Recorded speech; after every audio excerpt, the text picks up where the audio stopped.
আমি কোনো tax free গাড়ি চাইনি। রাজপথের অগ্রভাগে সৈনিক থেকে সংসদ সদস্য, এই পথ চলায় কি বদলে গেল অবস্থান? নির্বাচনী প্রতিশ্রুতি আর সংসদীয় বাস্তবতার দ্বন্দ্বে এখন আলোচনার কেন্দ্রে এমপি হাসনাত আব্দুল্লাহ। এমপি হওয়ার পরই কি পুরনো প্রতিশ্রুতি ভুলে গেলেন হাসনাত আব্দুল্লাহ? এমন প্রশ্নই ঘুরপাক খাচ্ছে রাজনৈতিক অঙ্গনে, কারণ নির্বাচনের আগে দেওয়া বক্তব্যের সঙ্গে সংসদে তার সাম্প্রতিক অবস্থানে স্পষ্ট অমিল দেখা গেছে। নির্বাচনী প্রচারণায় হাসনাত বলেছিলেন এমপি হলে কেউ ট্যাক্স ফ্রি গাড়ি নেবেন না, কিন্তু সেই তিনি সংসদে দাঁড়িয়ে এমপিদের জন্য গাড়ির প্রয়োজনীয়তার কথা তুলে ধরেন।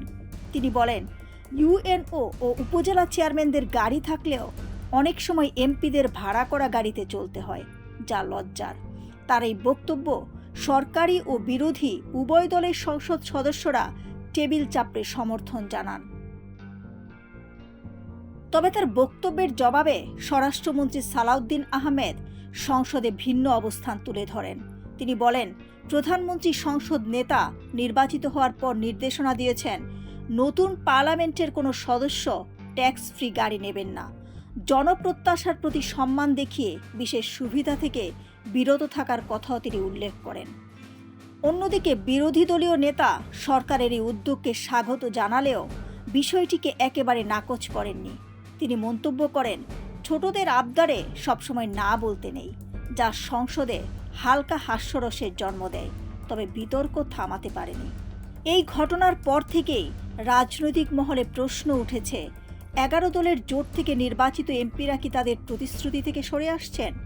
বিশেষ করে যেসব প্রতিশ্রুতি জনসমর্থন পাওয়ার ক্ষেত্রে গুরুত্বপূর্ণ ভূমিকা রেখেছিল, সেগুলো কতটা টিকে থাকবে তা নিয়েই এখন আলোচনা।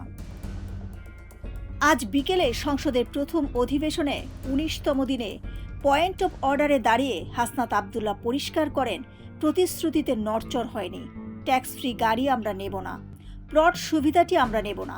জেলা পরিষদের চেয়ারম্যান, উপজেলা পরিষদের চেয়ারম্যান, পৌর মেয়র, জেলা প্রশাসক, উপজেলা নির্বাহী কর্মকর্তা, এসিল্যান্ড সহ অন্যান্য সরকারি অফিসার সরকারি কার্য পরিচালনা করার জন্য যেভাবে সরকারি একটি গাড়ি পেয়ে থাকেন, ঠিক একই প্রক্রিয়ায় আমাদের যারা সংসদ সদস্য আছেন তাদের একটি গাড়ি ব্যবহার করার জন্য দেওয়া যায় কিনা সেটি আমি এই সংসদে জানিয়েছিলাম।